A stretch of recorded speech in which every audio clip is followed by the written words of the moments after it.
Good morning.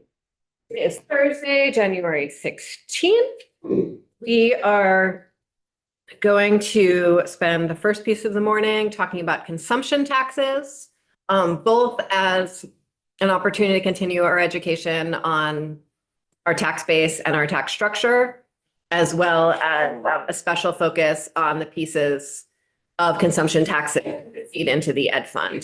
So it's a little bit of a twofer agenda item.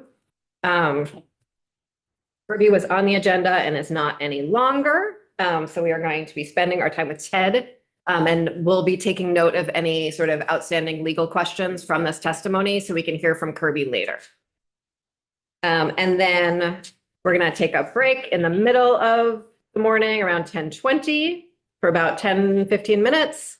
And then we might have an agenda item to fill in. And if not, we're going to be back here at 11 for the governor's budget adjustment from Adam Gresham and some other folks. It'll just be the first of a series of testimony we take on budget adjustment. Budget adjustment always comes in here if there's any adjusting to the ed fund. And so we're going to take testimony in advance of it joining us, and likely need to move it very fast once it actually comes into the committee. So try to be prepared for that bill when it arrives. So we don't need to hold it up.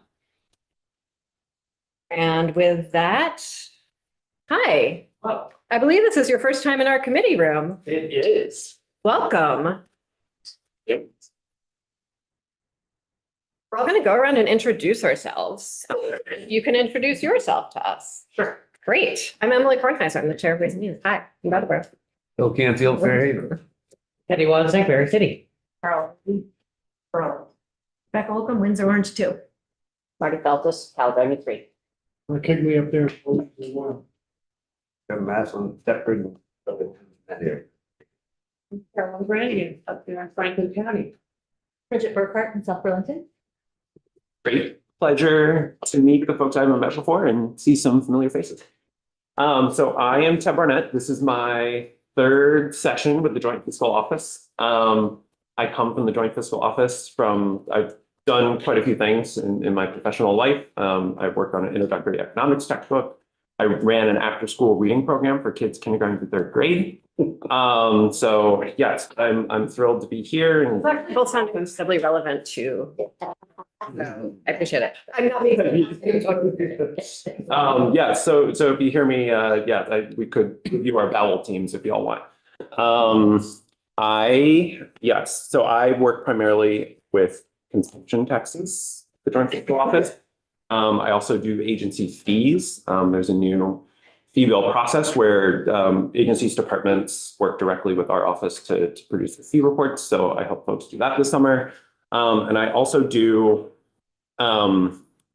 taxes that apply to various transfers of real estate. So property transfer tax, land use, the land use change tax, and the land gains tax. Yes, and you'll see me in here on various miscellaneous kind of bits and bobs as I move through the committee. So 5-10 minute shots here and there.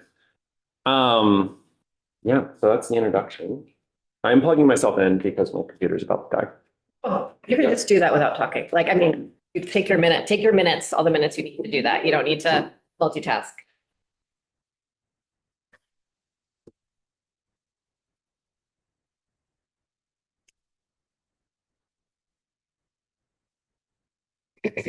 Okay.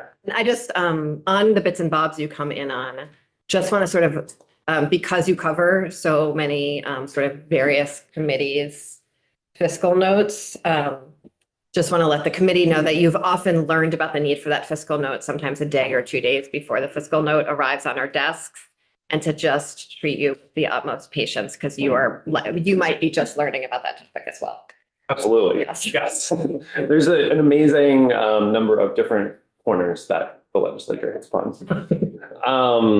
Yeah, so consumption taxes, I'm gonna get here, I'm gonna share my screen. Where's Sorsha? I don't have the magic share. Oh, I do. I'm sorry. I'm still waking up.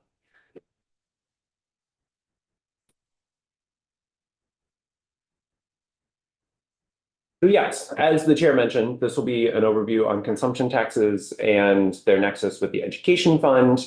We'll work primarily with the two major types of consumption taxes. Yeah, we'll kind of give an overview on those two major types and also talk a bit about the 6 principles of a high quality tax system that Chris introduced to you all earlier, and how they pertain to these consumption taxes. So grounding ourselves in the sphere of state revenues that we're talking about, consumption taxes are the third largest of the 4 major revenue types. They bring in $1.34 billion, or forecasted to bring in $1.34 billion in the July forecast for fiscal year 25. So we're talking about a relatively large slice of tax revenue. And when we say consumption taxes, we mean a whole host of taxes. We have sales and use and meals and rooms. Those are the 2 largest ones. There are various excise taxes on cigarettes, tobacco, motor fuel, cannabis. There are healthcare taxes, which that should be number 3 and 4. The number got weird there. Nolan Langweil in our office is the one who primarily works on healthcare taxes. And then there's a whole host of other electric generating tax, solar energy capacity tax. You may not see those very often, but that might be a bit or a bob that you'll see me in here. What's the definition of an excise tax? That is a good question. I should know that. I want to provide a really great definition to you, so I will follow up on that. Oh, okay. Yes. And I'll flag that for Kirby's return. as well. Yeah. Oh, all right. Short version, my recollection is, and then your correction will make us all really wise. There are taxes that are applied at the wholesale level. They're not, That sounds right, but yes. so they're not at the cash register. Okay. But we're gonna learn it better, then we'll all get it right. All right. Yes, because that doesn't only, so the cannabis excise tax, for example, is applied when you, at the retail level. So yes, that may be generally true, but I'll provide some more specificity. And there's considerable nexus between sales and use and meals and rooms with the education fund. 100% of sales and use tax and 25% of your meals and rooms tax, they flow to the education fund. And those 2 taxes, as you can see, this is pulled directly from the July 2024 revenue forecast.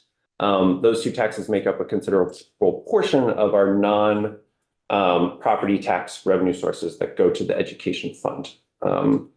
So in fiscal year 25, there was $769 million forecasted for the education fund on these non-property tax revenue types, and sales and use and meals and rooms are about $680 million of that. But just to clarify, cannabis no longer goes to the ed fund?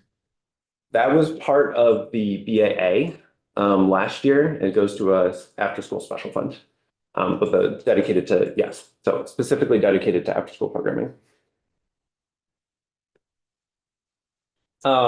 And these taxes represent a sizable chunk of the overall education fund. So this tree map here shows the various revenue sources or the funding sources for the education fund. Sales and use tax is 26% of overall revenues, and meals and rooms tax is 3%. So 30% in total from those 2 taxes. A little bit about cannabis. It was not mentioned kind of earlier in context of the education fund. That's because there are 2 taxes that are levied on cannabis. It's a 14% excise tax, which goes to the general fund. And then the 6% sales tax is allocated to after-school programming. Cannabis, because a lot of people are curious, it's a relatively new tax type. The excise tax is estimated to generate $22.2 million in fiscal year 25. And 30% of the, this is a little complicated. So I'll say for fiscal year 26, 30% of the overall excise revenue goes to substance misuse programming. And that is different from in fiscal year 25, where it's the balance of money that, so excise tax revenue goes to the control board, and then what's left over goes to substance misuse. And then sales tax revenue is about $10 million per year. That, oops, yeah, and that 10 million will go. After school program. So Exactly. we're tripling what our expenditure on after school programming. Yes, it's a pretty large slice.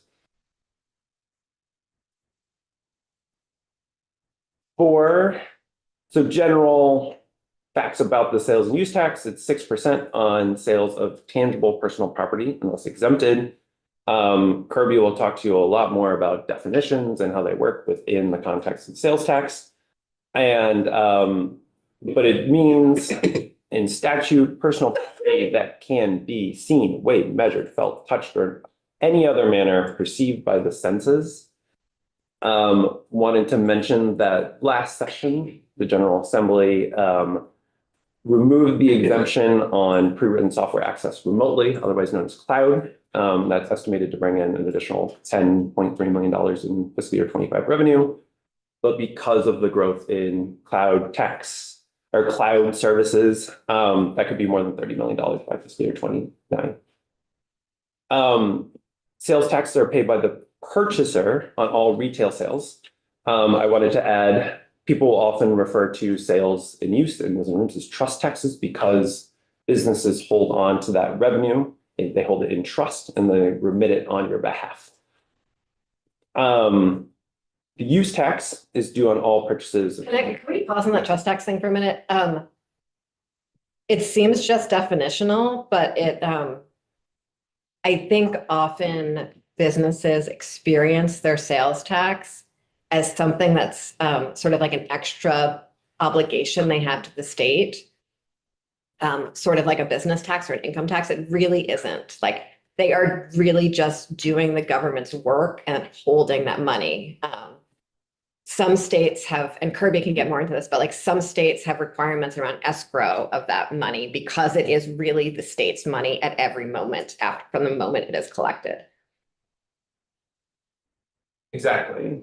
Oh, okay. Haslund? I can wait, but it has to do with the cloud tax.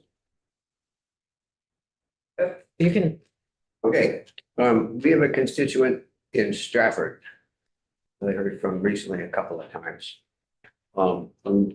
There's a berry farm and she makes jams and jellies, sells them online. You heard from her? Mhm. Yeah, so she was upset that her monthly payment was being docked by a tax she didn't understand. And I didn't understand it either, but I worked with Craig Boyle.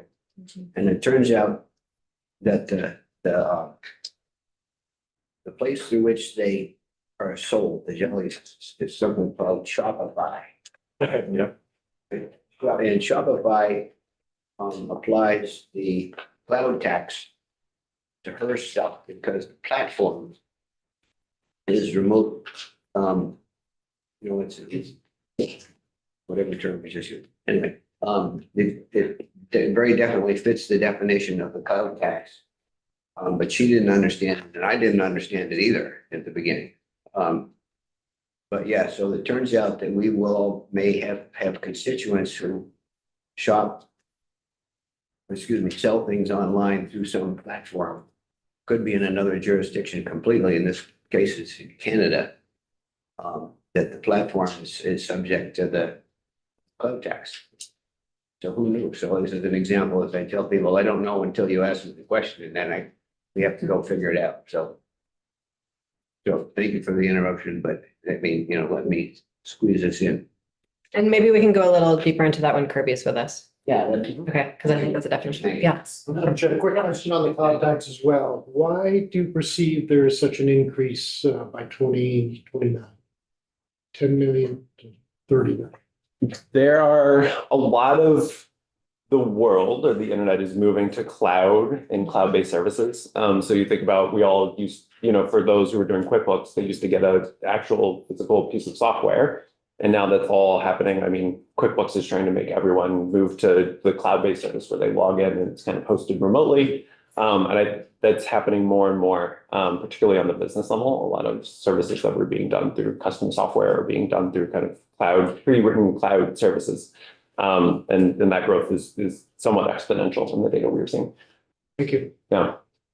So you pay that as part of your subscription to Yeah, QuickBooks, as an example? exactly. The person pays it that way. Yep. And you're also seeing in our area, which is labor scarce, increasingly people buy on Square because there's no person at the cash register to do. And if folks want to go deeper into the cloud tax, like there's a whole universe we could dive into on it about sort of the levels of definitions that we spent a lot of time this year. The use tax is due on all purchases of personal property that would be subject to the sales tax, but sales or tax was not otherwise paid. So if you're buying a refrigerator in New Hampshire and it comes to Vermont, that's a place for the use tax. And that is one that the individual pays. So there is a distinction. People say sales and use, but they are two separate taxes and operate slightly differently. Yeah, Representative Brannigan. Thank you.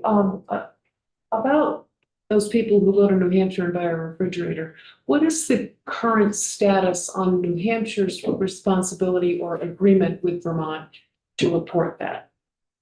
As far as I understand, New Hampshire has no responsibility. It's on individual taxpayers. There's a line on the personal income form to say whether It's there's any, on yeah. the purchaser's honor then. Yes, however, if the business, so if you're buying at a Home Depot or something and you're personally doing it, if a business in New Hampshire is delivering to a Vermont address, they do have to collect Yes. sales tax. Yeah. Mhm.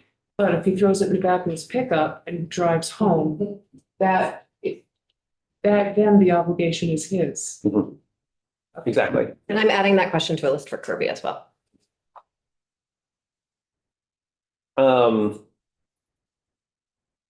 Moving on, so sales taxes, our revenue collection is tied up with key features of the economy and how it's changing over time.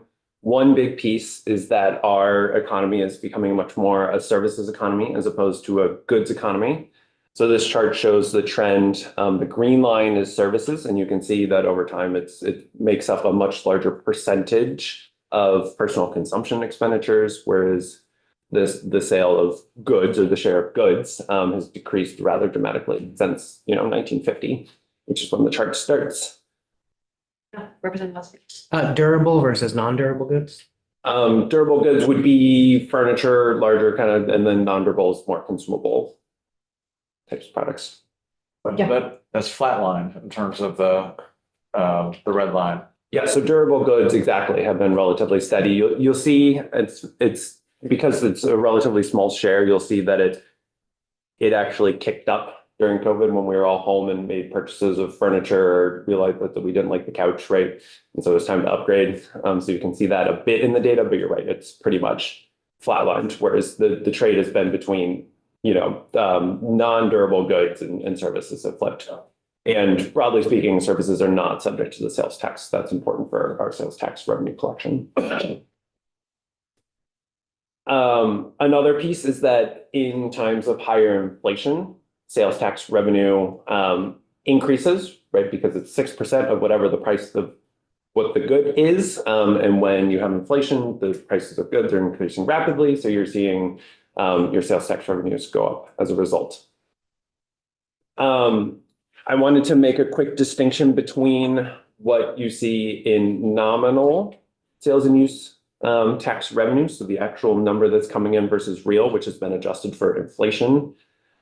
These numbers, so what you can show is that nominal sales and use tax revenues will show some economic trend and a lot of inflation over time. But when you adjust for inflation, you can highlight the trends that are happening in the economy. So in this chart on the right, you can see between 2005 and 2010, during Great Recession, there was a dip in sales and use tax revenues because of the recession and people are spending less.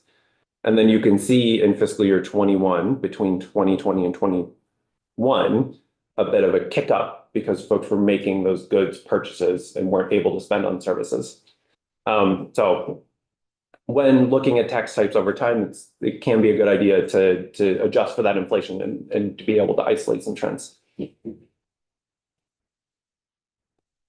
Second tax type we'll talk about is meals and rooms. Meals and rooms tax rates, it's 9% on meals and rooms, 10% on alcohol. The revenues from this tax type are split across three different sources. 69% goes to the general fund, 25% goes to the education fund, 6% to the clean water fund. That is on those base tax rates. Last session, there was a newly enacted 3% surcharge on short-term rentals, which was 100% allocated to the education fund. And in the revenue forecast, it was estimated to bring in $8.6 million in new revenue in fiscal year 25. And there might be a slight increase as the tax type gets booted up and becomes a little more mature.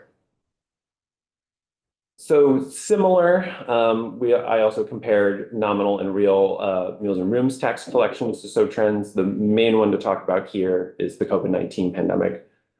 When we were during lockdown, right, folks couldn't go on vacation, couldn't go to restaurants. And so you see a quite large drop in that tax revenue collection.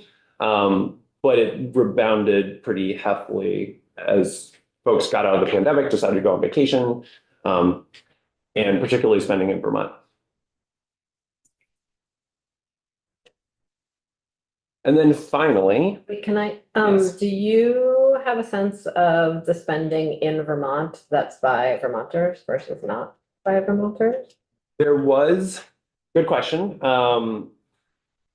In meals and rooms, about 50%, it's estimated that revenue is generated by tourism. I think it'd be a little harder to go between, Vermont tourism and broad tourism, but it's general, like there's an estimate that it is 50% of meals and rooms. So it's a huge driver of this tax type. And so in thinking about how revenues might be doing, you're thinking about how was the leaves in a particular year? How was the ski season, right? If it was a really bad year for snow, you might actually see that show up in meals and rooms. If there's a, once in a generation solstice event, you might also see that in meals and rooms tax revenue. So yes, tourism is an absolutely huge driver. And I, for fun, once looked at how the collections by month, and you can see that every year in meals and rooms, you see a dip in December because they're delayed by a month. So in November, no one's coming to Vermont, relatively speaking. And you also see the same dip in mud season in kind of like April, May.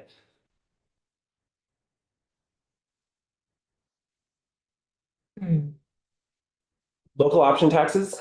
Municipalities can place a 1% local option on the sales tax and the meals and rooms tax. It can be meals or meals and alcohol. The 1% local option does apply to cannabis sales tax. Of that local option tax, municipalities keep 70%. 30% goes to the pilot special fund. If you decide to get curious about the pilot special fund, we have an issue brief that will be coming out shortly. That goes into a lot of detail on both the pilot fund and local option taxes. So stay tuned for that. And then per the miscellaneous tax bill last year, a charter change is no longer required to implement a lot. And so, yes, municipalities are able to do that by affirmative vote on town meeting day. So in thinking about these tax types in condensing the 6 principles of a high quality tax system into 3 questions, you can think about, is the system, the tax system, fair? Is it easy to understand and administer? And how are people going to respond to the system as it's set up, or if any changes are made?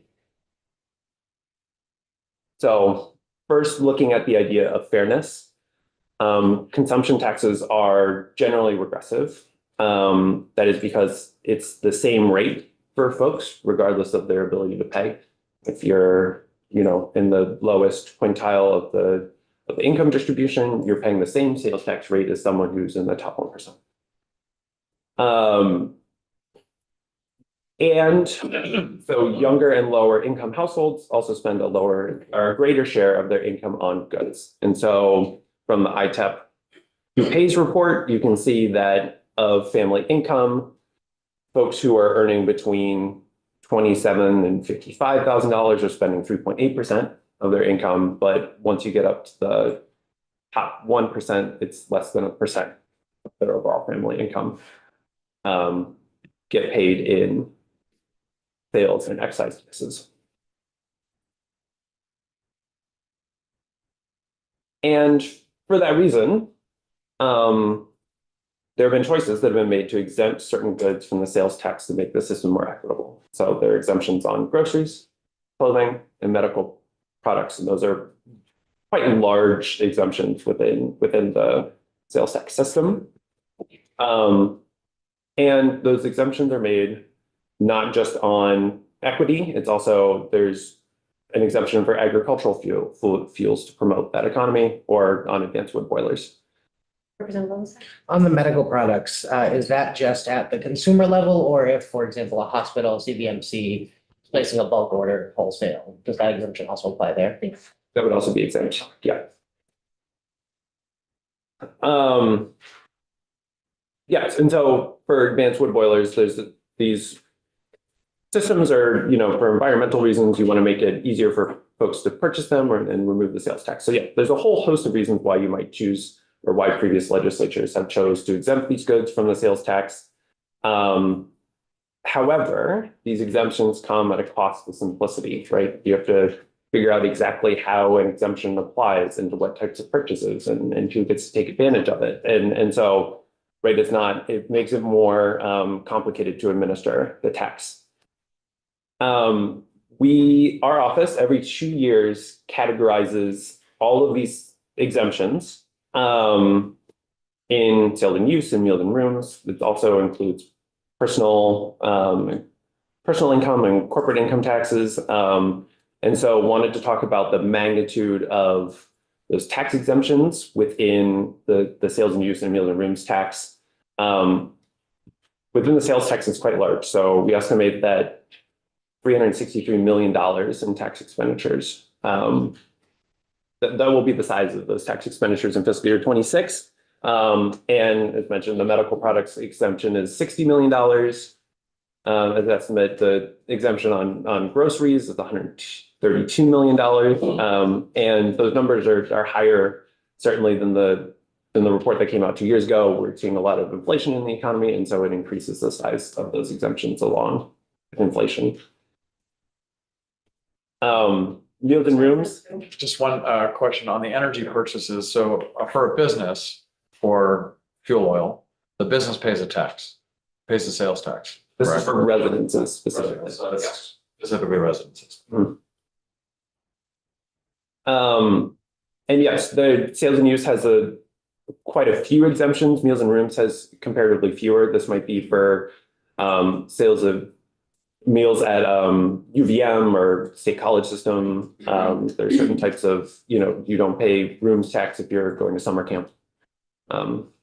Yes, so there's a few exemptions for that tax type, and the estimate is far lower. It's only 9.6 million for fiscal year 26. So talking a little bit about, as you're making changes to the tax system, it starts getting a little more complex. Want to dive a little bit more into the idea of simplicity. And so here, there's a bit of complexity in how you set definition. And so within the definition of meals and rooms, you have a definition of what is a taxable meal. And so you're thinking about, does that apply to, you have certain, when you go to the grocery store and you buy a meal that's already prepared, does that count as a taxable meal? In the definition, you're also thinking about, what is considered tangible personal property as a definition of things that can be weighted, felt, measured. But, when you start getting into newer technologies and thinking about a cloud service, right? How does that fit within the definition of tangible personal property? And how do you make it work within the existing tax system?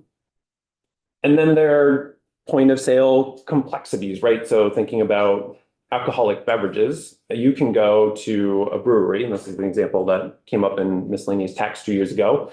You go to a brewery and you ask them to pour you a pint, and that is subject to meals and rooms, but you want to buy a growler and take that home with you that's consumed off premises, and you're buying them in the same place. That ideally, since you're consuming it at home, should get sales tax, but figuring out those and what applies to different tax types gets a little complicated. Or you're a contractor purchasing materials at a Home Depot, for example, should that be considered an input? Because manufacturing inputs are excluded from the sales tax to your work or not. And thinking about clothing, we've trotted out this example quite a few times, but it is thinking about the difference between a briefcase may be taxable clothing, but your coats and jackets are not. Then yes, you can really go down the rabbit hole in thinking through the distinctions and certain aspects of the sales tax.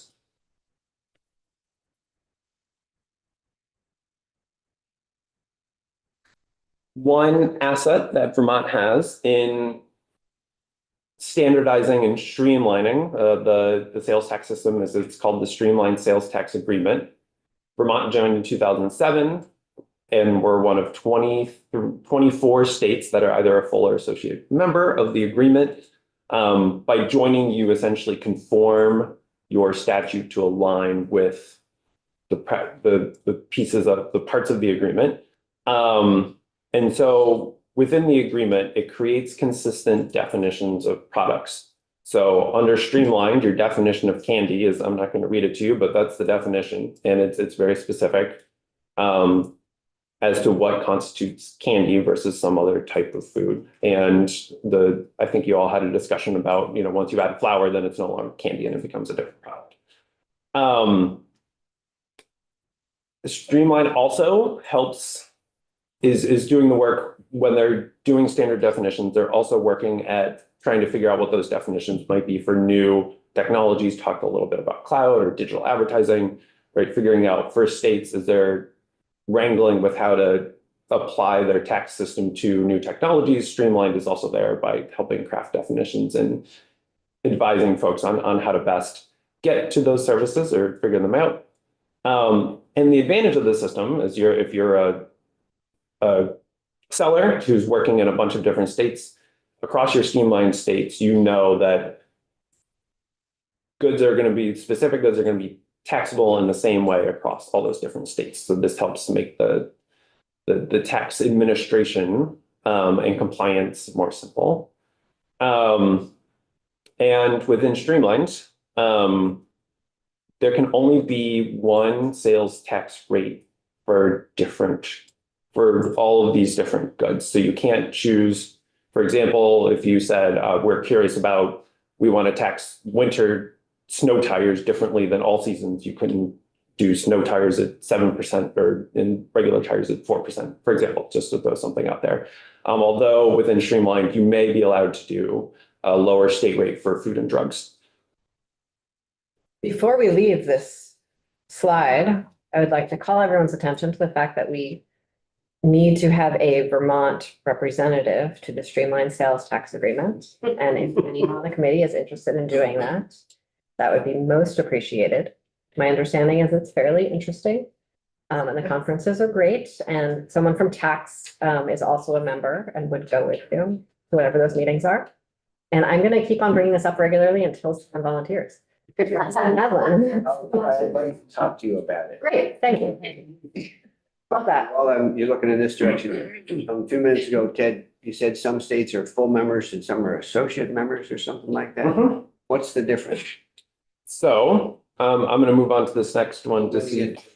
Yes, but so there's only one associate member who's Tennessee, and it means they haven't fully adopted all aspects of the Streamlined Sales. And it doesn't apply to us now. Exactly. We are a full member. That's good enough. Thank you, sir. Exactly. And so here's a map of showing which states are part of Streamlined, which ones are associate members, and other states that are advisory states. So Streamlined may reach out to them and ask them certain questions about how they're doing sales tax. There's only one non-participating state. I don't know what's going on with Colorado.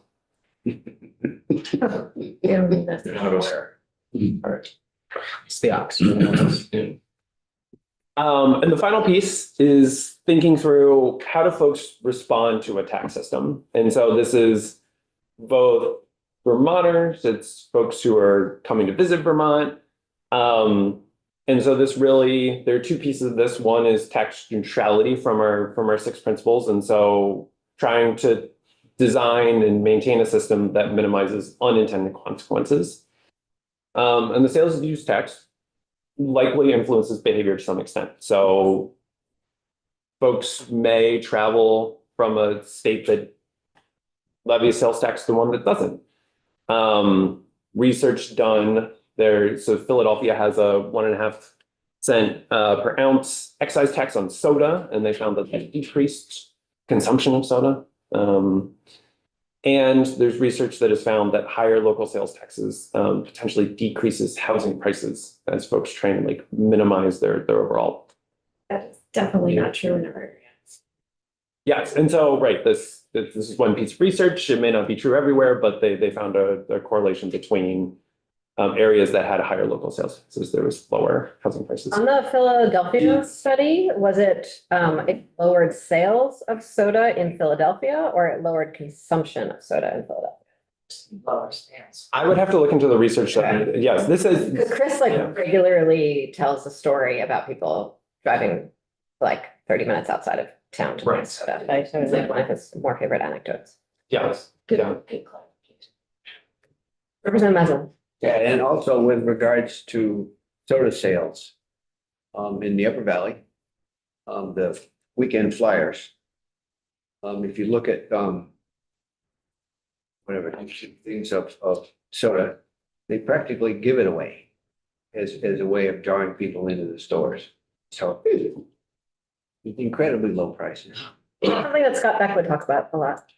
Sort of, it's something I never noticed. It's really fast. As also a border town person, it was something that was fascinating to me. Honestly.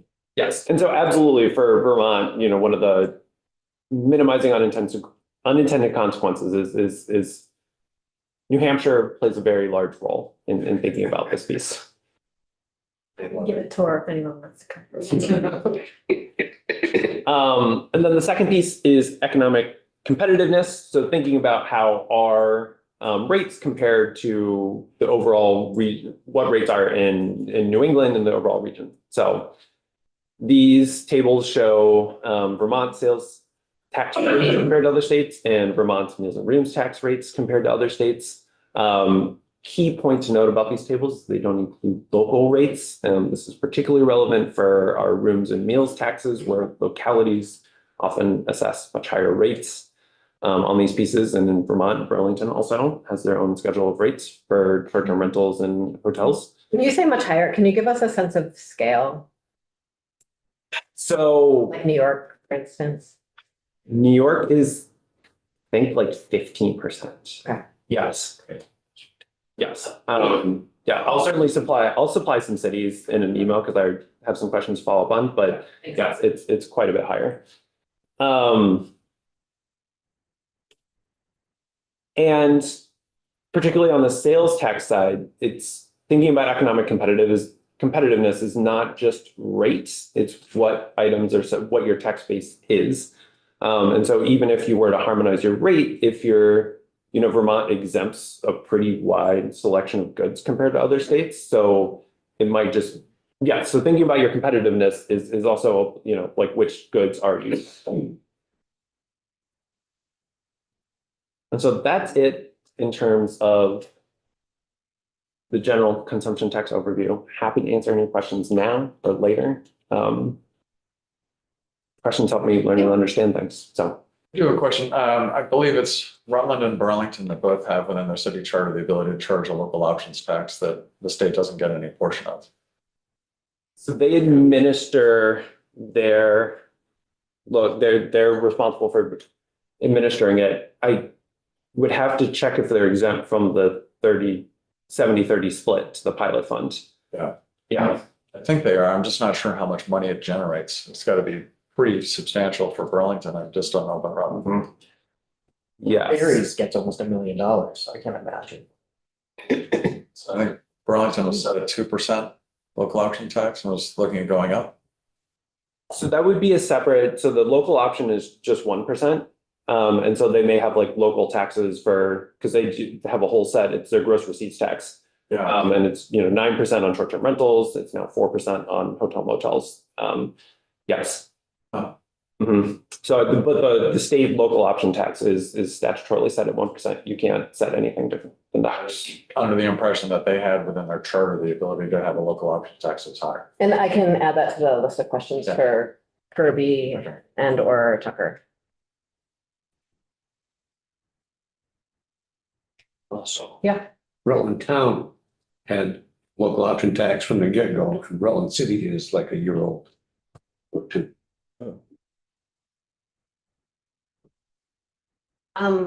You talked about all the exemptions to the sales tax. And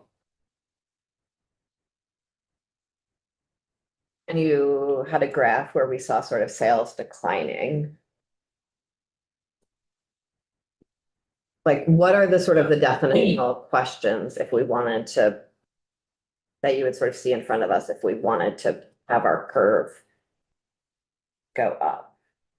Right, so one piece to think about would be services, right? So that's a piece that's outside of the definition of tangible personal property.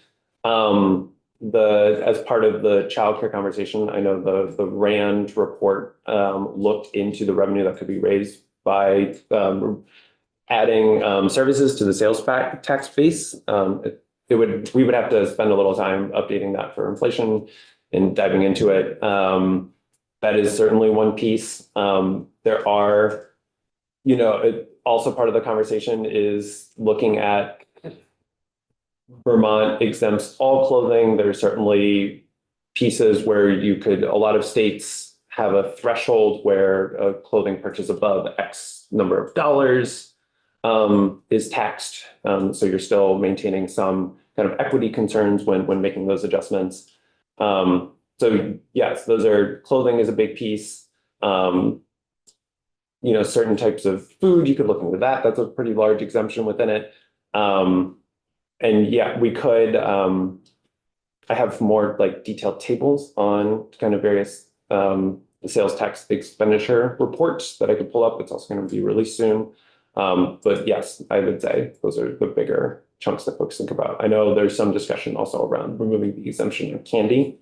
But that's a smaller conversation, I would say, in terms of revenue. Maybe a larger conversation, but a smaller, the juice and the squeeze. Kind of. Oh, yes. Okay. Yeah, we love talking about juices and squeezes at JFL. And yeah. And then if the cost of goods went up significantly because of, say, tariffs, what would that do to our sales tax revenue? That would have, right, since it's 6% of whatever the cost of the good is yes, absolutely. If you have tariffs that are making goods much more expensive, you would see an increase in sales tax revenues. But at some point, people would buy less stuff. But at some point, people would buy less stuff. Right, exactly. So thinking through that trade-off and exactly. So in that estimate, absolutely, thinking about the elasticity of different, so it would be based on the type of good that is seeing the tariffs, whether that good consumption of that good is likely to be more or less elastic. So for luxury goods, right, folks might see the increase in prices and consume far less. But if it's mostly on goods where the elasticity or, folks are going to buy the same amount of that good regardless of price, sales tax revenues are more likely to increase. Even the local options tax, don't cities and towns that have those have to specify where the money's going? They often do. I don't think that would be a question for Tucker, whether they're actually required in statute. My sense is that they're not. Yeah. I mean, we should ask Tucker, but they are not Yes. required in statute. I think it's often a political decision on the part of the town as a way of getting the local option tax passed through their voters. And I will take this opportunity for a public service announcement that even though we have removed the charter change requirement from statute, and so local option taxes won't come to us anymore, they're still slightly limited in statute by essentially the capacity of the tax department. local option taxes are a huge deal for the tax department. And there's often massive amounts of confusion in the field because our zip codes don't match our municipalities, and it causes a lot of confusion about who should pay and where. And so it's like one of those weird little corners of tax administration that's way harder than it might seem on the first blush. Yeah, and so like in Barry, we passed a local options tax the year before last. And we talked generally about like, this is gonna go towards our sidewalk fund and all of those things. Whereas in Waterbury, they adopted an actual policy that says, if you, the voters, pass this, here are the 3 buckets, but there's no like statutory requirement of you must. Well, I just remember it, through government operations, and it came through all the time. It was, I thought, kind of a specific requirement that was designated for certain projects and not just an open-ended into the general fund of it to sit in. And I'll add that to Kirby's notes. I also have another public service announcement, which is when we were talking about sort of the use tax line, when people voluntarily pay taxes, say, because they bought something in New Hampshire. I asked tax how much it brought in, because frankly, I'm shocked anyone pays it. And so in tax year 2023, 20,000 filers paid a total of $1.2 million. An average over the last 3 years is 22,000 filers for $1.3 million. Yeah. And again, to clarify, isn't there 2 ways you can do it? You can do it a specific amount for what you purchased or estimated yearly figure, is that right? Yes, exactly. It's a safe harbor amount, yes. And it's, percentage based on your income. It was 2017 when the tax commissioner sent a letter to a lot of people living in Vermont saying, you will be audited because we see you haven't filed, especially if you live near the river. Yeah. Good job. And it incented a lot of people to pay the allowance. Which is interesting, because I also know people who drive from Rutland to Lebanon to get stuff. So you're targeting a region on the assumption that they're the only people who do it. Right. I was just gonna say. Yeah, that's true. And actually, a lot of people in my area now choose to have things delivered so they can document it. Understood.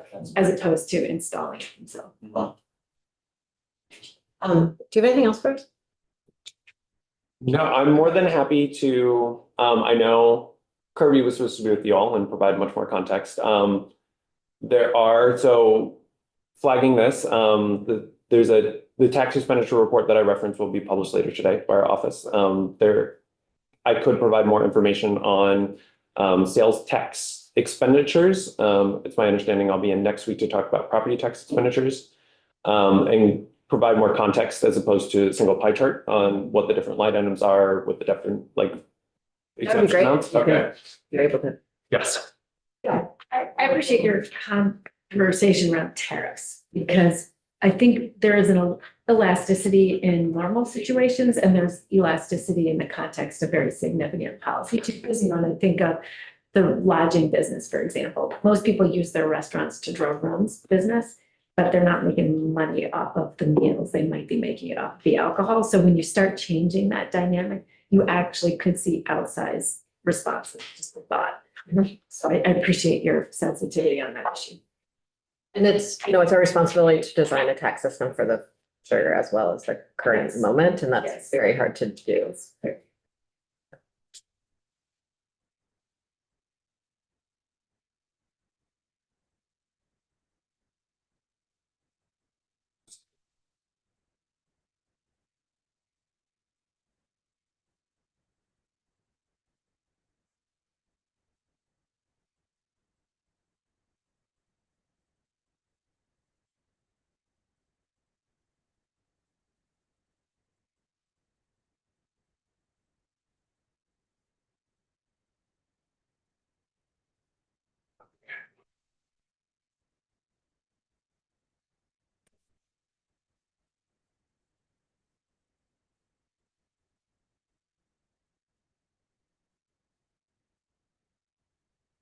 So, yes, you all are getting an advanced sneak peek of this before it is published. Don't tell anyone. Exactly.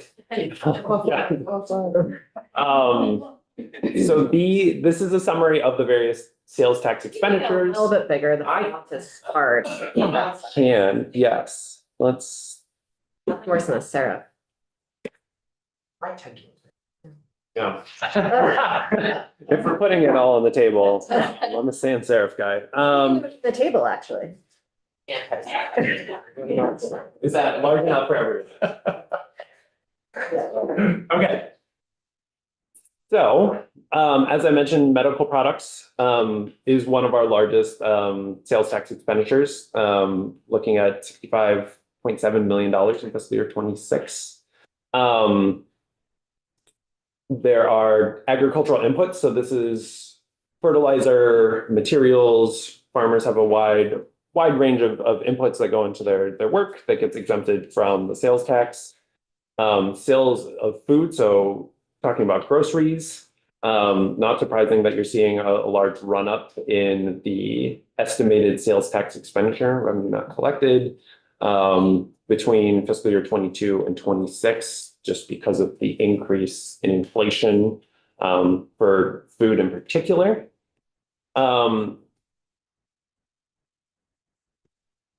Coin-operated laundries have an exemption. So the fun part about doing this report is you'll see there are expenditures that have really large, they exempt large portions of the economy, have large revenue estimates, and then there are also very small, like rentals of washing facilities and coin-operated laundries, right? I And think so we're that's wondering over really- here, I mean, at least, Yes. I don't know if we're both wondering, we might, if coin operated washing facilities includes, I mean, most places use cards now and not coins.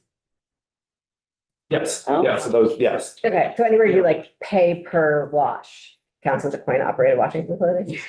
Yes. Okay, great, thanks. Is that what we were both wondering? Mhm. Okay. Yep.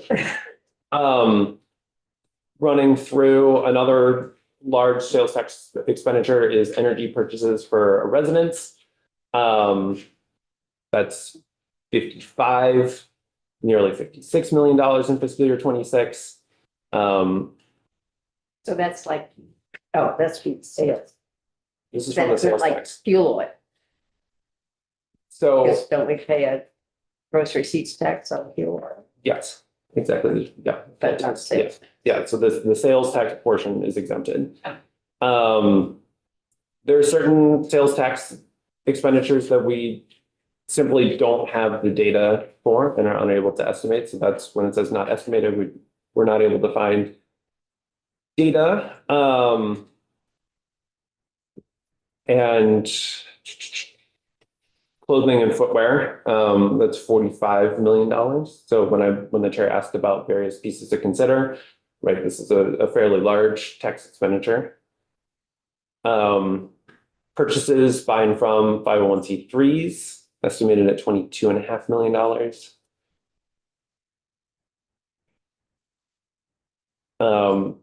We did not estimate sales by licensed auctioneers. That exemption is on statute and exists. And then our newest tax expenditure is feminine hygiene products. Just wanted to flag that because that is a newer piece. And that expenditure is estimated, as you can see, it's less than $1 million. And so all told, adds up to $380 million. And sales tax expenditure, and they're largely driven by the ones that I referenced. So yeah, big picture, few sales tax expenditures are driving the revenue estimates in terms of what we're not collecting from these pieces that are exempted, but the other pieces, there are quite a few of them that exist in sales tax statute. Representative Brennan. So, on that list, the agricultural, figure you quoted there was modest compared to the rest of the figures there, but it's, something I used to hear a lot about. I haven't recently, well, in the last couple of years. Fortunately, I still have a lot of farms up in Franklin County. And, they seem to appreciate the exemptions they get, but there's one, when they go to increase the size of their barn or a shed or something, they have to pay tax on the lumber and the materials they use to build that. Other businesses don't. you know, someone runs a liquor store and they want to increase the size so they can do, you know, receive cans and stuff to recycle or something like that, they wouldn't have to pay sales tax, but farmers do. It is, and I know each one of these little exemptions has their own discussion and probably could take a half a morning on each of them, but do you know off the top of your head if that is still the case? That farmers have to pay on lumber and building materials? Can add that to my Kirby list. That's a great Kirby question, absolutely. And this is it about business inputs? Was that your question? Yes. Okay. Yes, and generally speaking, like Kirby and Legislative Council are the experts on how certain taxes apply in certain cases and understanding the distinctions between how things operate in statute. We did, Less familiar. we did change the legislation to clarify and reduce taxation for business inputs. The same year, we did the child tax credit and all of those business tax changes. So that was 3 years ago, 4 years ago. It's on the other side. Mhm. So, At one time, there was discussion of exempting logging equipment. We have agricultural machinery. Did logging equipment get included in that as well? Do you remember? The purchase and use, so, right, not sales tax, this is only sales tax, This is sales tax. Sales. Correct. Yep. those durable. good Oh, question. okay. Yeah. I'd like to You know, because I know it was a discussion that came up in mine, right, in terms of big expensive machinery that was needed, of course. I remember that discussion too, yeah. And I can't recall the example. Yeah, and the place they buy it is in New Hampshire. Right, right, exactly. Well, so maybe it's a use tax as opposed to. Yeah, maybe it was an exemption from the use tax, since that's the only place. I will add logging equipment to the list for.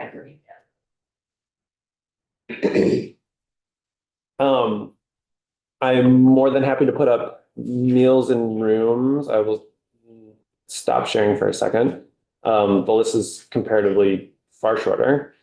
Just to get a sense of the full list of exemptions that were included. All right.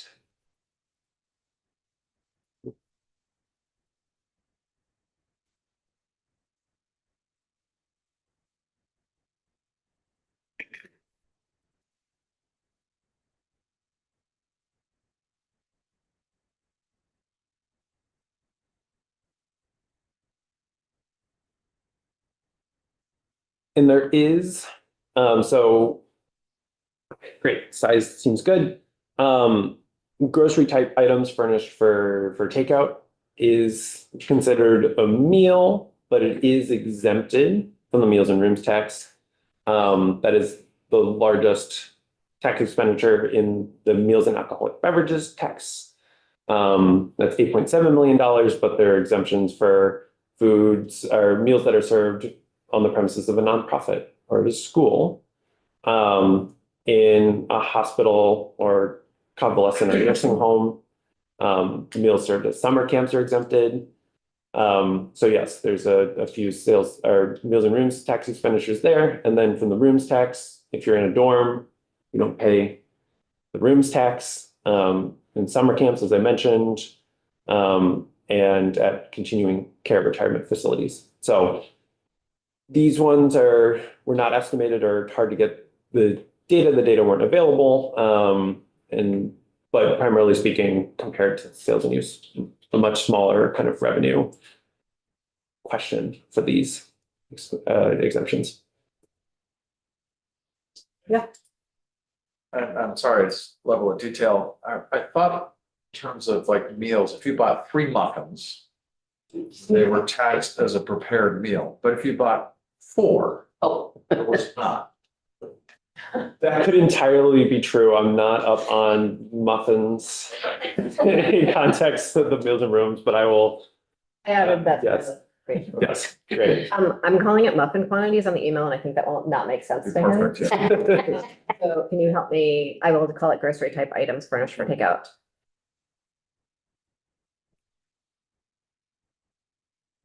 There were hands floating around here. Regards to your question, Charlie, I think they'll come in and give us better answers, but whether or not it's, when exactly the deli tax applies. There's, if you buy, prepared, in one case, it counts as prepared, and Yeah, deli tax does apply. A bunch of muffins, and it's not deli. right, and it's groceries, right. Grocery, here you go.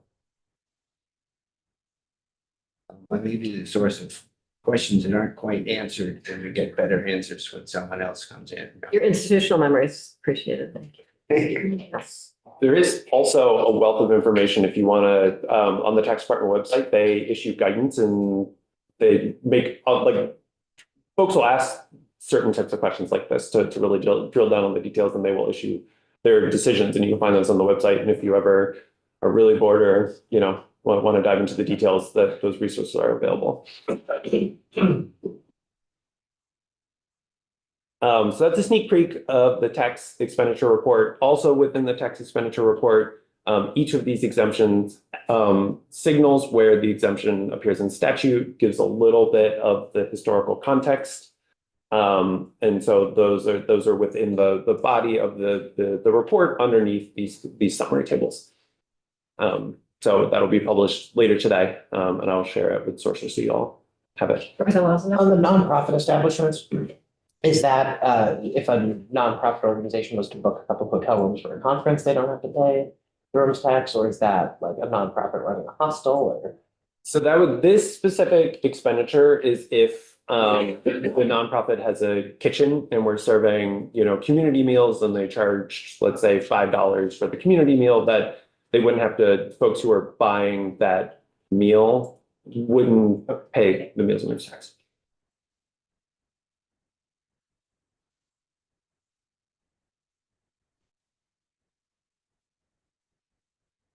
Thank you so much, Ted. Of course. I appreciate it. I think with that, we are going to take a break until 10:45. There is a new report out from Property Evaluation and Review. It is their annual PVR report, much anticipated every year. I believe we are getting printed copies of it that are bound.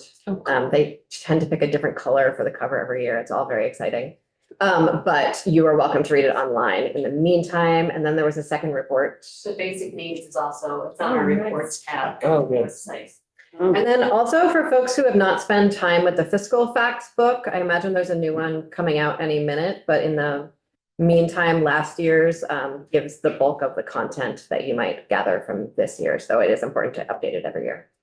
In regards to fiscal facts, I found, working with constituents that the bound copy is, at least the way it works, very, very helpful.